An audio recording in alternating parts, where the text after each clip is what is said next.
We use a laser in certain areas sometimes. Sometimes we need to use it throughout the entire mouth. It just really depends on the severity of your gum disease.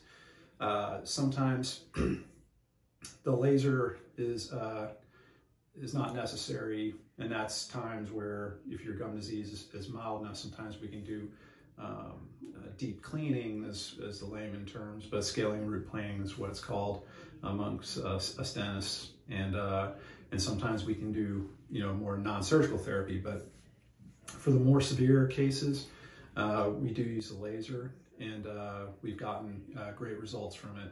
I personally have been using the laser for going on 6 years now, and it's been a game changer as far as how I manage patients with gum disease. And the feedback that I get has been nothing short of phenomenal.